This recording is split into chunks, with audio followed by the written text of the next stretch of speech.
Alright guys, so here is our next example, and I want us to find the exact value of the trig function.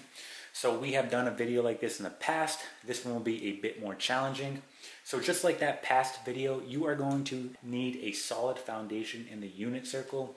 You're also going to have a solid foundation in arc sine, arc cosine, and arc tangent. And again, I have videos on both of these subjects, so be sure to check them out before trying this video. Okay, so let's get right into it.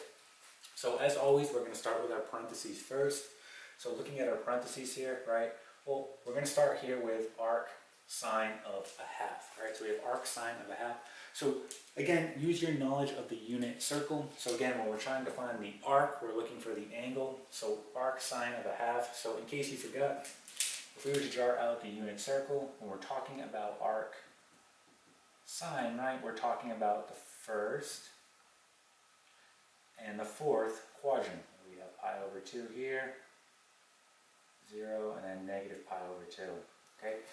So you need to ask yourself, right, is sine going to be positive in the first or the fourth quadrant? Well, it's going to be positive in the first quadrant, right? So that tells us that our angle is coming from the first quadrant. So arc sine of a half, right? Again, go back to your unit circle. Right? What is that angle going to be? Well, if we look at pi over 6, right, what are our values? We're going to have square root of 3 over 2 and then a half, okay? Where this is xy or cosine sine. So again, this tells us that, well, if we have a half here, this must be sine, right? So our angle here is going to be pi over 6. So we can go ahead and rewrite this guy the following way. So we have cosine, and then we're going to have pi over 2 minus, right, we just determined this whole thing right here is pi over 6. Okay, so what we need to do at this point is get a quick common denominator between our two terms here. So if we have pi over 2 minus pi over 6, quick and easy way to do this, multiply the denominators, right?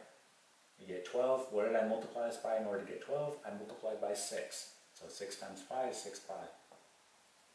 What did I multiply this by in order to get 12? I multiplied by 2. So 2 times pi is 2 pi. Okay? And then we're just going to go ahead and simplify our numerator here. So 6 pi minus 2 pi is going to be 4 pi all over 12. Okay, and this is going to reduce to pi over 3. Okay? So what we can do here, let's erase this work. We got pi over 3. So essentially we have here cosine of pi over 3. Right, so cosine of pi over 3, well, what is that going to be? Well, again, use your knowledge of the unit circle, and again, I'm not going to draw it out, right?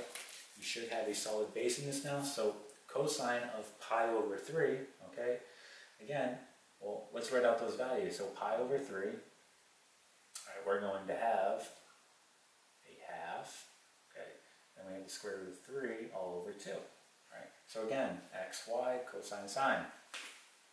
So that tells us that cosine of pi over 3 is going to be a half, right? And that is going to be our final answer. Okay? And that is it.